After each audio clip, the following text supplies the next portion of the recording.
Birds کا کام تھا، یہ بڑا ہی آئیڈیل کام مجھے لگا. گھر میں رہتے ہوئے آپ کو بہت زیادہ سوشلائز بھی نہ کرنا پڑے. بہت پروفیٹیبل ہے. ہزاروں لگا رہے ہیں تو آپ لاکھوں کما رہے ہیں، لاکھوں لگا رہے ہیں تو آپ ملینز میں کما رہے ہیں. میں نے پاکستان ہاکی وہ بھی انٹرنیشنل کھیلا. ویمن ہاکی میں پہلا انٹرنیشنل گول چائنا کے اگینسٹ میں نے کیا. میں پاکستان کی پہلی ویمن کرکٹ کیپٹن ہوں. کرکٹ آسٹریلیا سے لیول 3 کوالیفائڈ کوچ ہوں.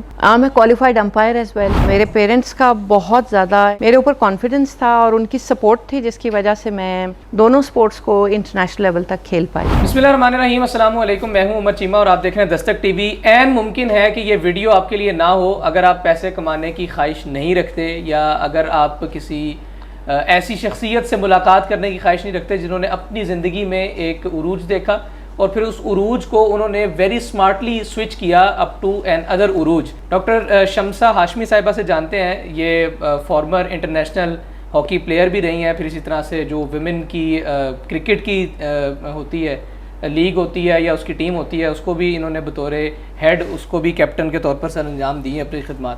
میڈم یہ بتائیے گا سب سے پہلے ایک خاتون کی حیثیت سے اتنی کامیابیاں سمیٹنا گورنمنٹ لیول پر، انٹرنیشنل لیول پر، یہ کیسے ممکن ہوتا ہے؟ ایک بیٹی میں اتنا اعتماد کس طرح سے انجیکٹ کیا جاتا ہے؟ دیکھیں، یہ اس میں بہت سارے فیکٹرز ہیں. میں یہ کہوں گی کہ میرے پیرنٹس دونوں سپورٹس پرسن تھے، دونوں کھیلتے تھے، تو میں نے سپورٹس کو انہیرٹ کیا ان سے، ٹیلنٹ جو تھا.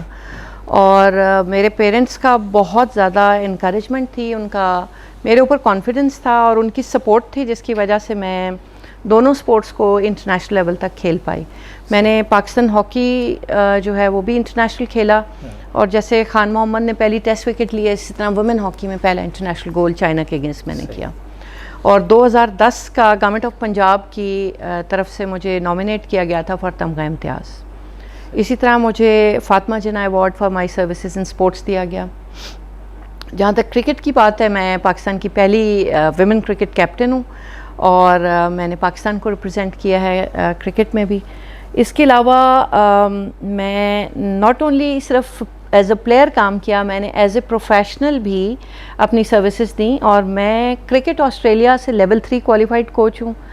Cricket Asian cricket council Singapore سے لیول 2 میں نے کیا، اور لیول 3 میں نے کرکٹ آسٹریلیا PCB کا کیا.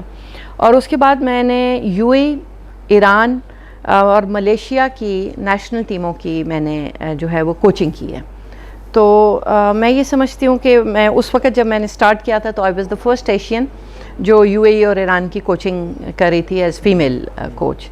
اسی طرح میں نے پاکستان کھیلنے کے بعد ہاکی میں نیشنل ہاکی ٹیم کی بھی کوچنگ جو ہے وہ کی. میں کوالیفائڈ امپائر ایز ویل. اور تو آپ کا سارا ایک پروفیشنل سفر ہے نا. جی. مین وائل اگر تعلیمی اعتبار کی بات کی جائے تو وہ آپ نے PhD تک اس میں تعلیم حاصل کی، پھر PCB کے اندر بھی آپ خواتین کو ہیڈ کرتی رہی ہیں غالباً. جی. ابھی حالیہ تعینات کی آپ کی سیکریٹریٹ میں رہی. اور آپ وہ خاتون ہیں کہ جو کوئی بھی بزنس اگر کرتی ہیں، چونکہ ظاہر ہے اتنا ایکسپوئر اور یہ ساری چیزیں کسی بھی طرف آپ جاتی تو آپ یقیناً کامیاب ہوتی ہیں، لیکن آپ نے ایک ایسے بزنس کا انتخاب کیا، آئی ڈونٹ نو کہ آپ نے اس کو ریٹائرمنٹ پلان کے طور پر لیا یا پھر آپ نے اس کو بھی کیا، لیکن آپ نے اس چیز کو ویری نائسلی آپ اس کو لے کر چل رہی ہیں. وہ بزنس کیا ہے؟ اور ایک خاتون جو کہ کسی بھی حالات کی ماری ہے، وہ اس کو کس طرح سے سٹارٹ کر سکتی ہے اور کس طرح سے اپنی زندگی بدل سکتی ہے؟ عمر، یہاں میں یہ کہنا چاہوں گی کہ خاتون کو اپنی فیملی لائف پرائیورٹائز کرنی چاہیے. اپنی اولاد کے لیے اسے بہت سارا کچھ سیکریفائز کرنا چاہیے. When I was a professional coach, مجھے بہت ساری اور بھی آفرس تھیں. امریکہ سے بھی تھی offer to be a national coach for their teams, لیکن میرے بچے پڑھ رہے تھے، ان کو میری یہاں ضرورت تھی. سپوز میں اس ٹائم اپنے کیریئر کے لیے بھاگی چلی جاتی اور میں کیریئر میں تو شاید اس سے بھی زیادہ نیکسٹ مائل سٹون اچیو کر لیتی، لیکن میرے بچوں کو جب اس وقت میری ضرورت تھی تو میں یہاں نہ ہوتی، ان کی تربیت کے لیے موجود نہ ہوتی، ان کی تعلیم کو سپورٹ کرنے کے لیے ان کے پاس نہ ہوتی، تو شاید آج وہ نہ ہوتے جو آج وہ ہیں. تو خواتین کو یہ بڑا سمجھنے کی بات ہے کہ ان کو اپنی فیملی لائف کو پرائیورٹائز کہاں کرنا ہے، نمبر 1. نمبر 2، میں کوچنگ کریئر کو بھی آگے لے کے چل سکتی تھی، لیکن وہ ایک عمر ہے نا جب آپ بڈھے ہو جاتے ہیں اور آپ آہستہ آہستہ ریٹائرمنٹ کی ایج میں آتے ہیں تو آپ ایکٹیو کوچنگ میں اس طرح انوالو نہیں ہو پاتے، رائٹ؟ آپ کی فزیکل لمیٹیشنس آ جاتی ہیں. تو آئی تھنک یہ جو برڈز کا کام تھا یہ بڑا ہی آئیڈیل کام مجھے لگا. ریزن بینگ کہ ہمارے گھر میں وی ور بلیسڈ ٹو ہیو آور بزرگ ود اس. تو ہمارے بزرگان بھی ہمارے ساتھ ہوتے تھے جن کے لیے یہ ایک بڑی اچھی ہابی تھی کہ وہ صبح اٹھتے تھے، برڈز کی آوازیں سننی، گھنٹوں ان کے پاس بیٹھنا، ان کا ٹائم بڑا اچھا گزر جاتا تھا. ایون جب میں I used to be back from work place تو کئی دفعہ اسٹریسفل سچویشنس ہوتی تھیں تو برڈز کے پاس بیٹھ کے بڑا نرو سودنگ فیل ہوتا تھا، آپ سارا کچھ بھول جاتے تھے.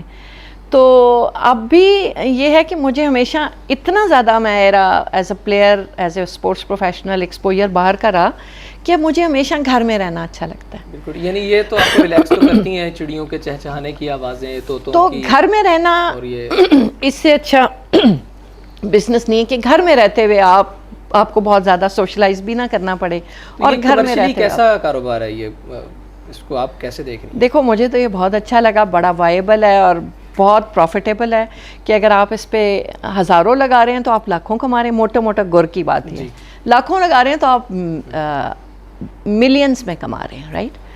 تو اس میں ایک چھوٹی سی بات ہے کہ آپ چاہے 4,000 سے سٹارٹ کریں یا 4 لاکھ سے سٹارٹ کریں، آپ پہلے کلچ میں بریک ایون کر جاتے ہیں. جو آپ نے انویسٹ کیا ہوتا ہے آپ کو اس پہ ریٹرن جو ہے آن یور انویسٹمنٹ وہ آ جاتا ہے، اور باقی 2-3 کلچز جو ہیں وہ آپ کا پروفٹ ہوتا ہے. بالکل ٹھیک ہے. اسمارٹ پیئرنگ کی ضرورت ہے. خواتین حضرات، اور اس کے علاوہ آپ نے ذرا سرخاب بھی رکھے ہوئے ہیں جو کہ کافی جاذب نظر.